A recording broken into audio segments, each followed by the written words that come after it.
A D-class personnel is strapped on the seat. He trembles with fear. Foundation researchers with well-protective clothing carefully dropped this mysterious red liquid on the D-class personnel. At this moment, death becomes the most extravagant hope of this D-class personnel. Hi, I'm D-class 0. Today, let's talk about SCP-009, the red ice. In 1990s, SCP Foundation received reliable information. There was an unusual death in somewhere of Alaska. The task force and investigators arrived there immediately, at the beach not far from the village. The Foundation found the bodies of a group of seal hunters. The death of the victims were very strange. They were all wrapped in some kind of red ice, and showed an expression of great fear on their faces. According to the field investigation results, the cause of death was internal bleeding. What puzzled the Foundation researchers was the blood that should have been frozen seemed to keep flowing under the temperature of dozens of degrees below zero. In subsequent investigations, the Foundation found a cave not far from the beach. Hughes, Whitmore and Agent Cassidy were ordered into an internal investigation. Soon, they found a new body close to the entrance. This was a young man about 15 years old. There was a spear beside him. The man showed a crawling posture and his whole body was covered with red ice. The task force was forbidden to have direct contact with this mysterious red ice. They were ordered to continue exploring the cave. Finally, the task force came to a secret room. The entire interior of this chamber was covered with the same red ice. And there was a pool full of red liquid in the center. Damn, it's all bodies here, Hughes yelled. The whole chamber looked like purgatory. There were dozens of bodies here, but none of them are human. They were polar bears, seals and snow foxes, even a giant spider. My god, this is SCP-3023. I've seen it before. Why is it here? Hughes was puzzled. But what he could only do was investigate the red pool. Hughes picked up the spear beside the spider and used it to test the depth of the pool. The pool is more than 1 meter deep. Hughes reported to the Foundation Control Center. At this moment, Cassidy's voice came from the chamber. Captain, I think you have to look at this. I have already known where SCP-3023 comes from. Hughes and Whitmore rushed over immediately. But Cassidy disappeared. This tunnel seemed to be weird. The red ice on the wall of this tunnel was flowing. When Hughes and his team were ready to explore further, an order came from the Foundation Control Center. Your mission is over. Return now.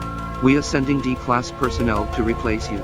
Although Hughes felt unable to understand the Foundation's order, but he had to follow it. Cassidy disappeared in the cave forever. The red ice was later named SCP-009 by the Foundation. According to the study of SCP-009, the researchers are surprised to find out that the composition of red ice is actually distilled water, but it shows a strange color of bright red. And SCP-009 seems to have the opposite laws of physics. It is the opposite of ordinary water. When the temperature is between 100 and 0 degrees, SCP-009 is liquid, and it freezes directly above 0 degrees, volatilizes into gas below 100 degrees. What scares the Foundation most is that SCP-009 can infect any fluid it contacts with, and makes ordinary liquid convert into a new SCP-009. In the past, SCP Foundation used a D-class personnel to test the abnormal characteristics of SCP-009. The experimental results showed that, in the early stage, SCP-009 would begin to absorb the water on the skin surface of the subject. At this point, in addition to a slight sense of warmth, the subject didn't notice any abnormality at this stage. But soon, because of the subject's body temperature, the temperature of SCP-009 would rise above 0 degree. The freeze would start where it was exposed. The ice would slowly spread to the middle layer of the skin. This process could last from minutes to hours. After that, the temperature of SCP-009 continued to rise. At this time, the subject showed a physical disorder.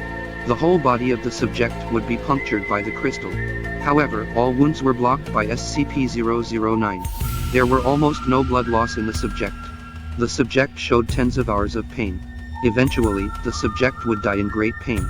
Considering the extreme danger of SCP-009, in reality, any test on SCP-009 should be banned. SCP-507 is a spacewalker. He is going to travel randomly in all dimensions of the universe.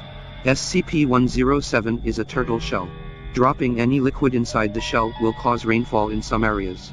The Foundation uses SCP-507 and SCP-107 to test the effects of SCP-009 exposure to the outdoors.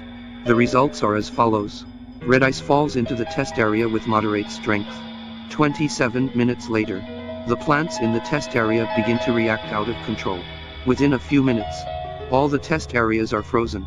All the plants in this area turn bright red. They evolve tentacles and show forms of movement. Now, the origin of SCP-009 needs further investigation. The Foundation has reason to believe the abnormal effect of SCP-009 will also affect the human world.